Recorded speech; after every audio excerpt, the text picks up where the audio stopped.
one of the guys who I spoke to was quite inspiring. He was in a wheelchair. He had been involved in the first few days of the war. He had been attacked, lost both his legs, and immediately started getting treatment. His wife wept for 3 days solidly, he said, and then became the biggest rock that he had in his life. And I found it quite emotional. Apologies for that now, just listening to him. But he was playing ping pong. He was already rehabilitated. He was on his little prosthetics and helping the local police force. So he's back out at work again. It's getting close to 1,000 days since Russia invaded Ukraine. And over that time, tens of thousands of Ukrainian soldiers have become amputees. A specialist clinic for the treatment of war victims has been set up in the western city of Lviv. It's called the Superhumans Centre. And Sean Bell, defence analyst and former RAF pilot, has been there. He's with us now. Morning, Sean. Morning, Chloe. Now, you're in Ukraine. Just first of all, just give us an overview of your impressions being in the country right now, the war and the general sense of morale in the country. Well, first impressions are this is a beautiful country. I mean, it is vast. I'm day 3 at the moment, so I can hardly claim to be an expert.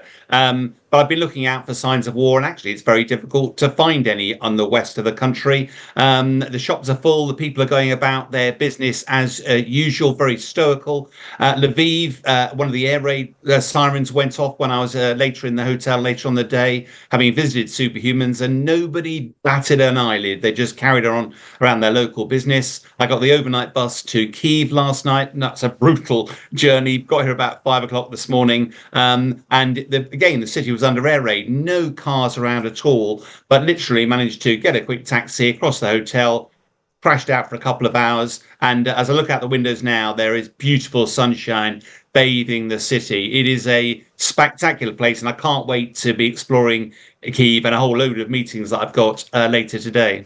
Well, tell us first of all about your meeting with people in this Superhumans Centre. Give us a sense, first of all, of how many men and women are returning home as amputees as a result of this war.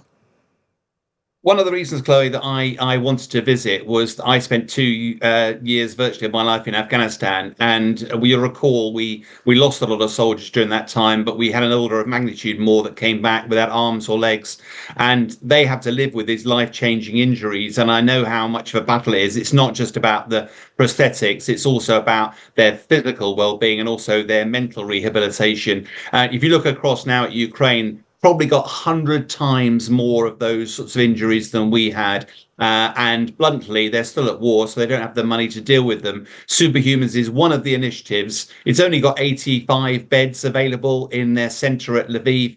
I went to visit it, and frankly, it was humbling to see everybody's walking around with at least one leg or one arm off, and some of them have got 2 or 3 or even 4 completely, have lost their limbs completely. But when you sit and chat to them, often through an interpreter, it's just humbling. You make them laugh, you have a good chat about what's going on, and that stoicism is incredibly powerful. But inevitably, all of this costs money, and whilst they have got big donors like Sir Richard Branson and others who support them, I did set up a little bit of initiative, just trying to raise 10 grand, because it costs like £1,000 a time just to do the rehab for these soldiers. But what a facility. The trouble is, it's scratching the tip of the iceberg in terms of the numbers coming back. And I could bore you for ages with details. I'm sure you haven't got time today, but it was very, very humbling, very rewarding. I found myself in tears at times, but also incredibly motivated and inspired by the work they do there.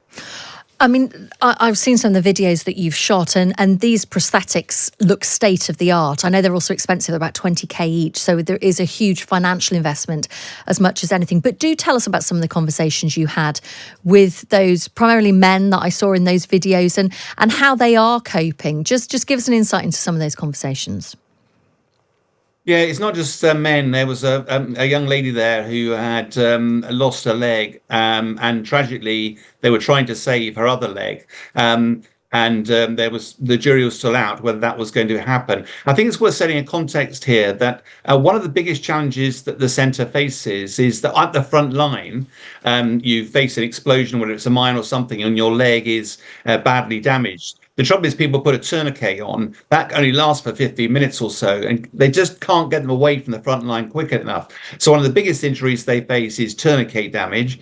Secondly, despite the best efforts of the surgeons near the front line, inevitably they have to race through, and they admit that actually the cleanliness they're difficult to stop infection happening there. So a lot of the treatment actually comes about dealing with the blood injuries, the infections, and also the initial surgery of severing a leg often has to be done again to make it suitable for some sort of stump. When I spoke to one of the guys who I spoke to was quite inspiring. He was in a wheelchair. He had been involved in the first few days of the war. He had been attacked, lost both his legs, and immediately started getting treatment. His wife wept for 3 days solidly, he said, and then became the biggest rock that he had in his life. And I found it quite emotional. Apologies for that now, just listening to him, but he was playing ping pong. He was already rehabilitated. He was on his little prosthetics and helping the local police force. So he's back out at work again. And he'd only come back in because those prosthetics, inevitably over a time, your leg shrinks down. They move around a bit. It becomes a bit more uncomfortable. More weight gets put on the bottom of the stump. That caused irritation. So he was back in there to have new prosthetics fitted, which they have to do every 3 months or so. But when you looked around it, there were some people walking around learning to use these brand new prosthetics. And as I stood at the door, one chap was going out across through the door, tripped on the matting, and there was this loud clunk, legs and arms everywhere. And actually, it was really interesting, the discussion, because he got himself to his feet, looked round, and everybody just laughed at him because his fellow colleagues had just seen him fall so many times. He was famous. The sense of black humour was very uplifting, but all of them had some powerful stories to tell. And as you talk to them, what are the concerns now for the war? I mean, we're obviously not far out from the US presidential election. I mean, we heard at the beginning of our chat the conversation there, the brief conversation before the meeting between Trump and Zelensky. Are people fearful there about what support may be coming or not coming down the track? Interesting, Chloe. One of the things I did was to ask people there about this potential change of administration in the US and what was it about, they were most nervous at. Honestly, to a person, they talked about it and got angry because their view was Russia's been attacking us for the last 300 years. They just don't give up. In 1994, the Budapest Memo, we had nuclear weapons. We were coerced to give them up. Because the West said and Russia said that we will be safe, and they guaranteed our security if we did that. 20 years later, they ripped up that bit of paper. So they said there is no negotiating with President Putin over this. Otherwise, he'll just be back again. We have to fight. It's almost inside their DNA, hundreds of years of fighting. And whilst they massively appreciate the support that the West is providing, they know it's not easy. Again, the sense of goodwill that I got, even when I was in Poland on the way in, meeting a couple of people who are from Ukraine who'd fled and who were just moved that anybody was helping their country, but also absolutely clear that from their perspective, negotiation with a man like Putin was just not possible. And I think that's why they get so angry with the whole concept of potentially Trump returning and just going, I can solve this in a heartbeat, ignoring 300 years of history and the realities of what's happening on the ground. Sean, really good to catch up with you. Thank you for speaking to us this morning. That's Sean Bell. He's defence analyst and former RAF pilot. He's in Ukraine. He's been to that incredible Superhumans centre. And if you see it, I mean, you talk about prosthetics. I mean, these are state of the art. And I didn't appreciate that every 3 months they're having to be changed. So huge expense there. But a great support for those amputees, but only 85 beds. So just a fraction of the people being helped in that centre.